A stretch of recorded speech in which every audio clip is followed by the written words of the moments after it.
Assalamualaikum warahmatullahi wabarakatuh. Puji syukur mari sama-sama kita panjatkan kehadirat Allah Subhanahu wa taala yang telah memberikan kita rahmat kesehatan serta rahmat kesempatan sehingga kita dapat mengikuti mata kuliah pada sore hari ini. Salat beriring salam, mari kita tinggikan kerucut junjungan alam Nabi besar Muhammad sallallahu alaihi wasallam yang berlapaskan Allahumma sholli ala sayyidina Muhammad wa ala sayyidina Muhammad, yang mana syafaat beliau yang kita harapkan di kemudian hari nanti. Baiklah, kami dari kelompok 4 yang beranggotakan Amalia Putri Lubis dan saya sendiri Lali Astuti akan mempresentasikan materi dengan judul kesetimbangan kimia. Baik, sebagai penyaji pertama yaitu saya sendiri.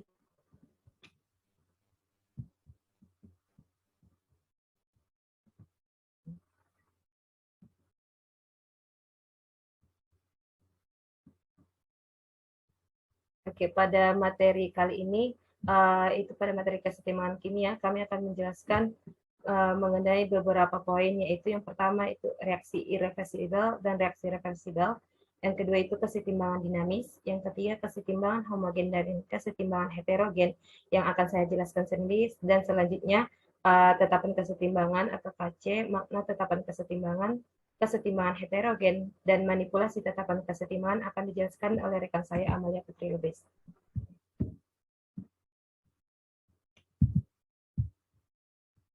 Yang pertama itu reaksi satu arah atau yang disebut juga dengan reaksi irreversibel, di mana ciri utama dari reaksi ini adalah reaksi akan berlangsung satu arah dari kiri ke kanan.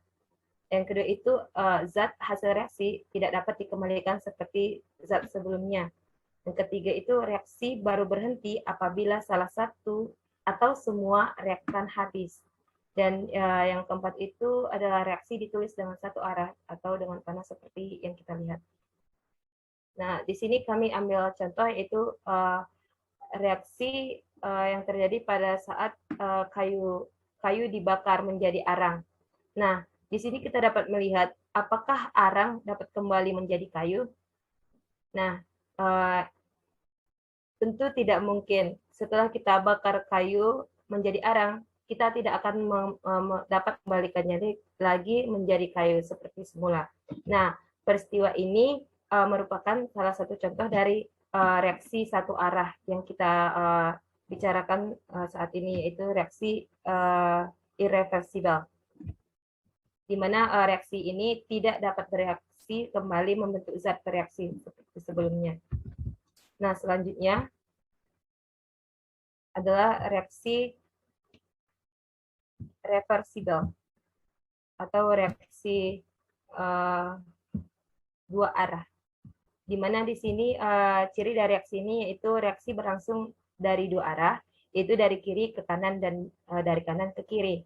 Nah, yang kedua itu ada zat hasil reaksi dapat dikembalikan seperti zat mula-mula. Yang ketiga yaitu reaksi tidak pernah berhenti karena komponen zat tidak akan pernah habis. Yang keempat yaitu reaksi ditulis dengan dua anak panah yang berlawanan. Nah, di sini kita dapat melihat contoh dari reaksi reversibel tersebut, di mana darah dan jaringan tubuh kita mempunyai pH sekitar 7,4. Nah, dalam darah terjadi reaksi reversibel antara asam karbonat dalam darah dengan ion hidrogen karbonat dan ion hidrogen. Nah, jika kita mengkonsumsi makanan yang bersifat asam, maka konsentrasi ion hidrogen akan bertambah, yaitu darah akan bersifat asam, sehingga reaksi kesetimbangan bergeser ke kiri. Begitu pula sebaliknya, pada reaksi dua arah, zat hasil reaksi dapat bereaksi kembali membentuk zat bereaksi. Nah, selanjutnya yaitu kesetimbangan dinamis.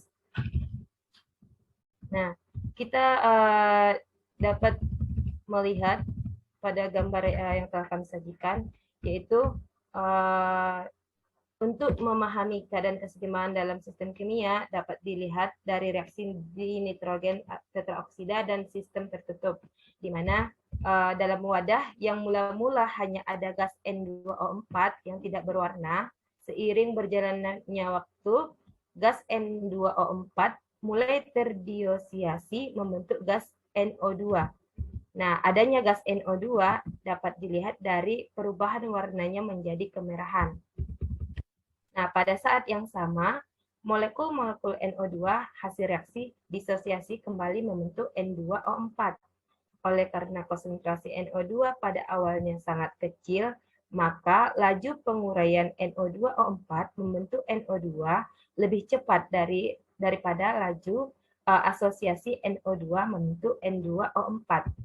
Nah, karena laju penguraian N2O4 membentuk NO2 lebih cepat daripada laju asosiasi NO2 membentuk N2O4, maka konsentrasi NO2 yang terbentuk semakin meningkat sejalan dengan waktu. Yang pada akhirnya konsentrasi masing-masing gas dalam sistem reaksi tidak berubah dan laju pada kedua arahnya sama. Nah, keadaan ini dikatakan sistem telah mencapai keadaan kesetimbangan, sehingga persamaan reaksinya ditulis menjadi N2O4 setimbang dengan 2NO2. Dalam kesetimbangan laju reaksi membentuk produk sama dengan laju produk membentuk reaksi. Nah, pada keadaan itu, reaksi yang menuju produk dan reaksi yang menuju reaksi berlangsung secara bersamaan dengan kecepatan yang sama, sehingga konsentrasi masing-masing zat tidak berubah terhadap waktu. Nah, keadaan ini yang disebut dengan kesetimbangan dinamis.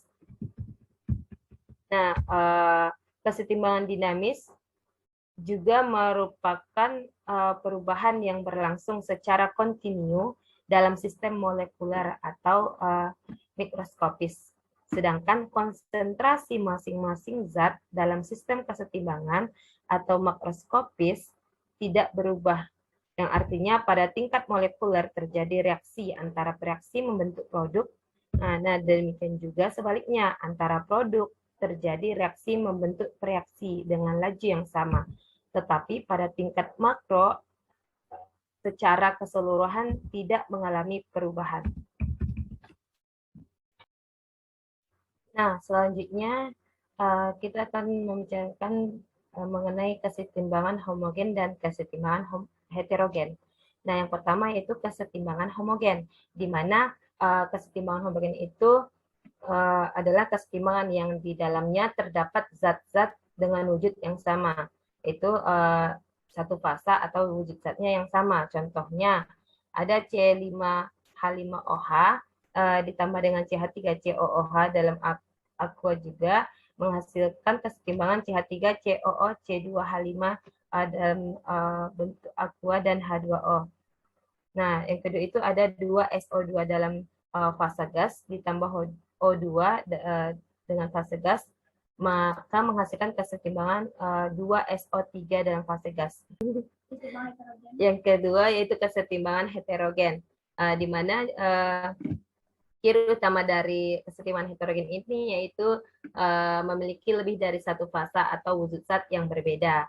Nah, di sini kami ambil contohnya itu CaCO3 dalam bentuk solid setimbangan dengan CaCO dalam bentuk solid dan CO2 dalam fase gas. Nah, yang kedua itu ada H2O dalam fase gas setimbang dengan H2O dalam liquid. Nah, yang terakhir itu ada PbSO4 dalam aqua ditambah 2NaI dalam aquos setimbang dengan PbI2 dalam bentuk solid ditambah dengan Na2SO dalam bentuk aquos. Nah, selanjutnya materi selanjutnya akan dijelaskan oleh partner saya yaitu Amalia Putri Lubis dengan materi tetapan kesetimbangan. Pada Amalia, saya persilakan.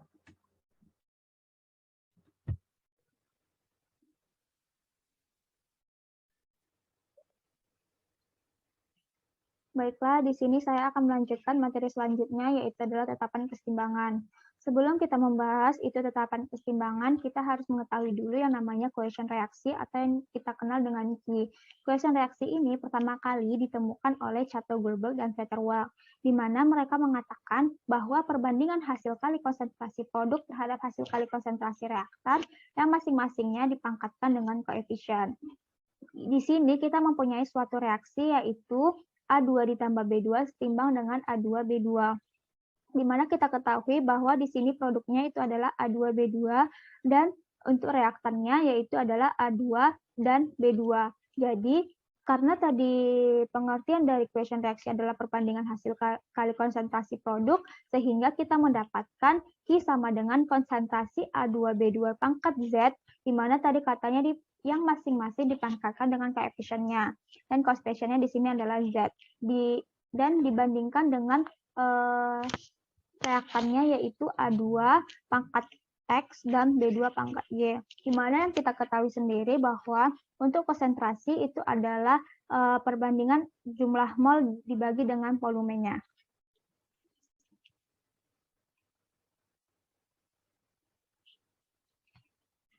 Nah, kita ambil contoh. Contohnya di sini yaitu kita mempunyai yang namanya di dalam wadah 5 liter terdapat kesetimbangan N2O4 dan 2NO2 gas. Kita ambil contoh itu pada waktu T sama dengan 4 detik. Nah, di waktu T 4 detik ini, di mana kita ketahui tadi bahwa Q itu sama dengan konsentrasi dari si reaktannya, konsentrasi dari si produknya dibagikan dengan konsentrasi dari si reaktannya. Konsentrasi produknya yaitu 2NO2. Di sini bisa kita tahu bahwa NO2 itu sama dengan 1 mol. Berarti di sini adalah 1 kita bagi dengan 5. Kemudian kita pangkatkan koefisiennya yaitu adalah 2. Dibagikan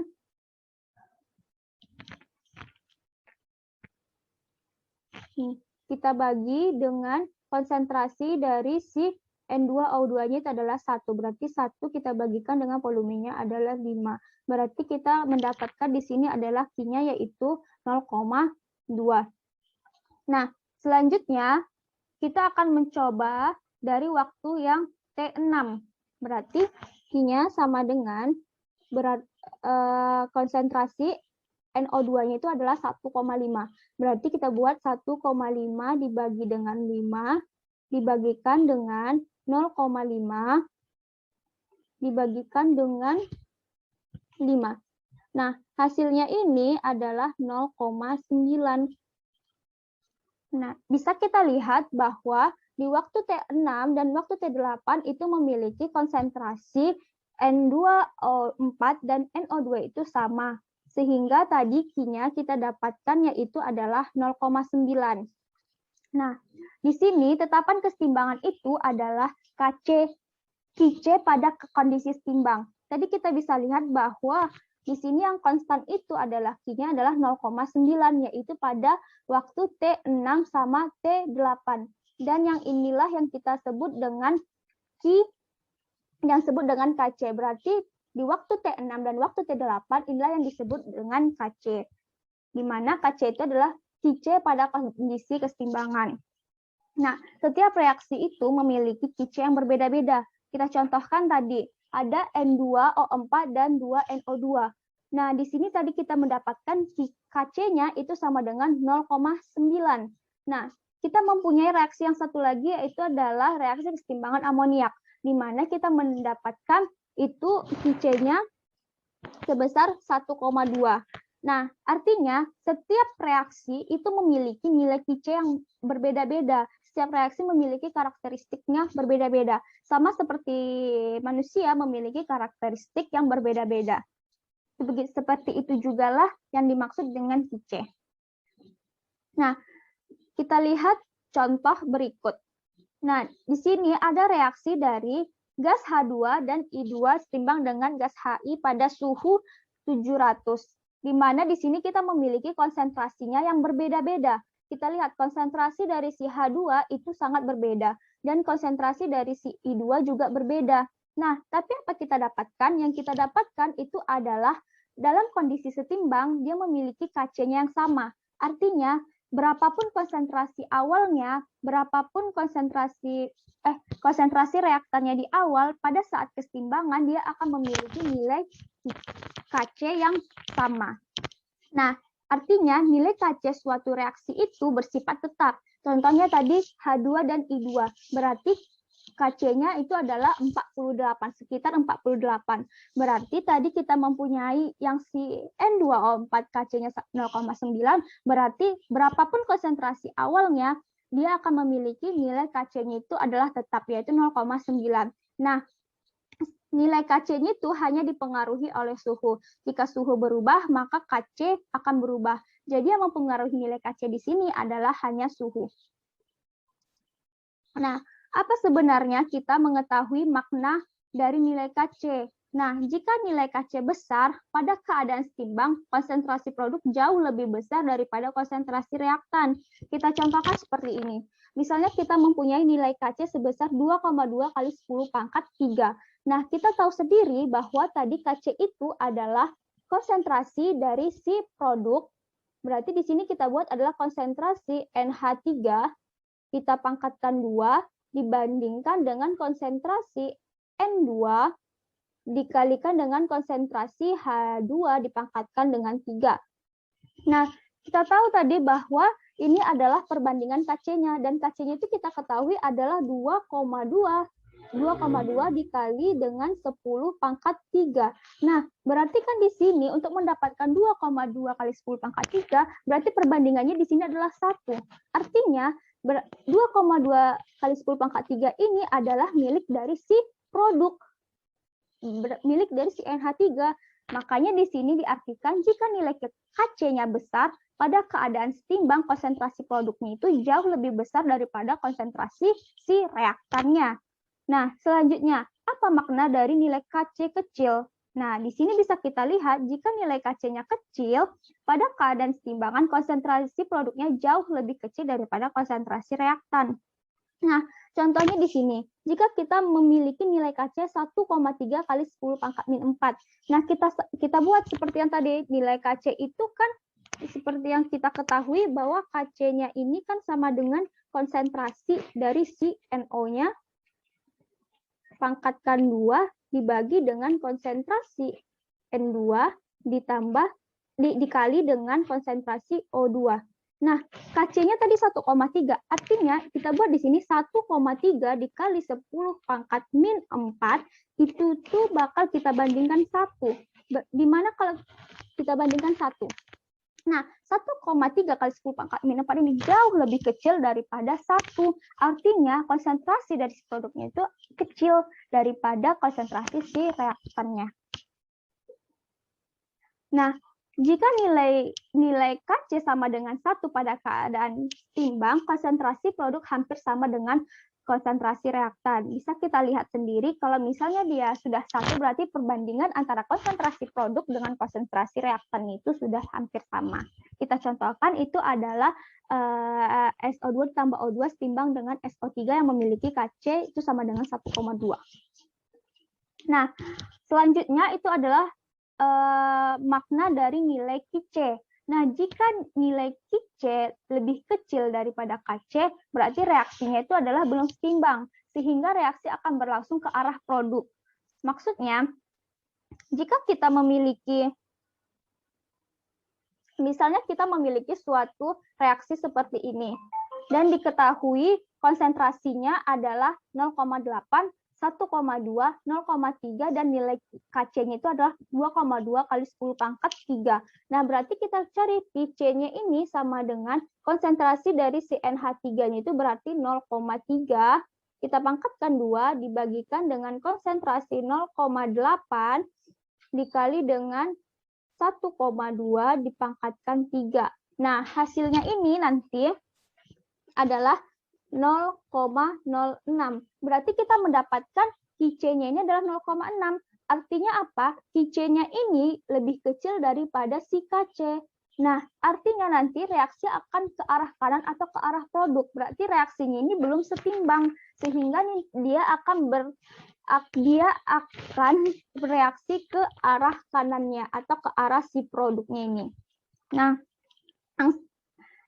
kalau kita ketahui jika nilai QC-nya itu sama dengan KC, berarti artinya reaksinya itu adalah sudah seimbang. Nah, kebalikan yang tadi, jika nilai QC-nya besar dari KC, berarti reaksinya itu juga belum seimbang, sehingga reaksinya itu akan berlangsung ke arah kiri atau ke arah reaktan. Nah, ini seperti contohnya, nanti didapatkan itu nilai QC-nya itu sama dengan 3,61 dikali 10 pangkat 20. Nah, kita lihat bahwa QC ini jauh lebih besar daripada si KC, sehingga reaksinya ini juga belum seimbang, sehingga nanti reaksinya akan berlangsung ke arah kiri. Nah, itulah makna dari KC dan kita mengetahui nilai KC dan juga QC-nya. Baiklah, yang selanjutnya adalah kesetimbangan heterogen, di mana yang sebelumnya yang saya jelaskan itu adalah kesetimbangan yang heterogen.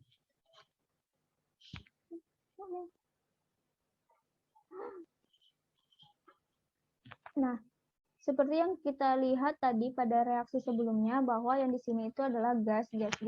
Artinya yang untuk rumus KC yang sebelumnya itu yang kita gunakan itu hanya untuk kesetimbangan homogen. Nah, selanjutnya itu kita bahas adalah kesetimbangan heterogen.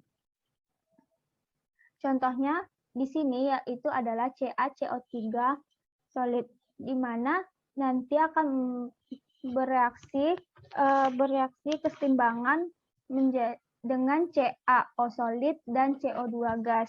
Di sini bisa kita ketahui bahwa untuk fasa yang berwujud solid dan yang berfasa liquid, yang satu lagi itu adalah liquid.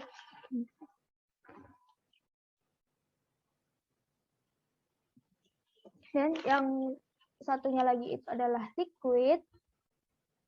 Ini solid dan liquid itu tidak diikutkan dalam persamaan kesetimbangan. Karena kita ketahui bahwa untuk konsentrasi itu adalah satuannya mol per volume, di mana volume biasanya untuk gas kita itu adalah volume dari si wadahnya. Sedangkan kalau untuk volume dari si solid dan si liquid itu dia adalah volumenya dari zat itu sendiri, sehingga dia tidak diikutkan. Bisa kita lihat di sini adalah jumlah CaCO3 dan jumlah CaO. Nah, tidak ada perubahannya. Jadi yang berubah itu adalah volume dari si gasnya saja, sehingga CaCO3 yang berfasa solid dan zat yang berfasa liquid itu dikatakan tetap atau konstan, di mana dia itu mempunyai sesuatu yang dinamakan dengan kerapatan, yang dimana nilainya itu adalah intensif. Sehingga karena ini tidak diikutkan, maka KC-nya itu sama dengan konsentrasi dari si gas CO2-nya saja. Jadi kita hanya menggunakan konsentrasi yang berfasa gas untuk kesetimbangan heterogen. Materi selanjutnya yaitu adalah memanipulasi nilai dari tetapan kesetimbangan. Di sini saya memiliki ada 3 contoh, di mana jika kita lihat untuk reaksi yang A itu memiliki koefisiennya 2. Kita misalkan jika ini nilainya adalah KC, atau kita sebut dengan K1. Nah, kita lihat untuk reaksi yang B. Yang B ini dia adalah kebalikan dari reaksi yang si A. Sedangkan untuk yang C itu adalah sama reaksinya dengan si A, tetapi perbedaannya adalah koefisiennya. Jika di sini dia mempunyai koefisiennya 2, dan di sini dia memiliki koefisiennya 1. Nah, sehingga dengan diketahuinya 3 reaksi ini, kita bisa menyebutkan yang namanya memanipulasi reaksi. Nah, di sini sudah dapat kita simpulkan jika persamaan reaksi kesetimbangan dibalik, harga KC-nya juga dibalik. Nah, contohnya itu adalah yang B. Yang B ini adalah kebalikan dari si A. Sehingga KC-nya ini adalah sama dengan 1/K1. Nah, jadi kalau misalnya diketahui nilai KC dari si SO3, berarti kita juga bisa mengetahui nilai KC dari SO3 kebalikan dari si A.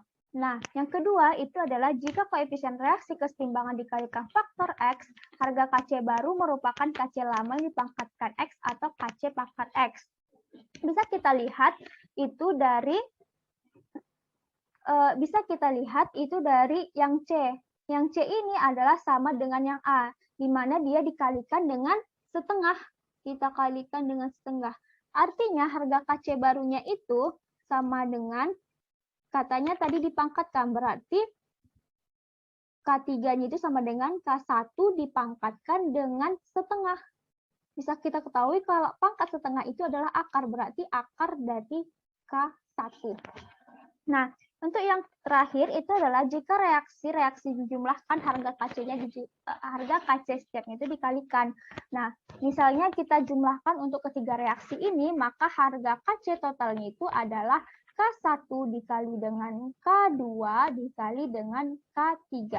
Nah, inilah cara kita bisa untuk memanipulasi nilai ketetapan kesetimbangan. Ya, saya ucapkan terima kasih. Saya kembalikan kepada moderator. Terima kasih saya ucapkan kepada rekan saya Malia Putri Wilbis yang telah melanjutkan materi presentasi kami hari ini. Nah, selanjutnya untuk teman-teman, jika ada kritik saran, dipersilakan, dan kami mengucapkan banyak-banyak maaf jika ada salah-salah kata. Assalamualaikum warahmatullahi wabarakatuh.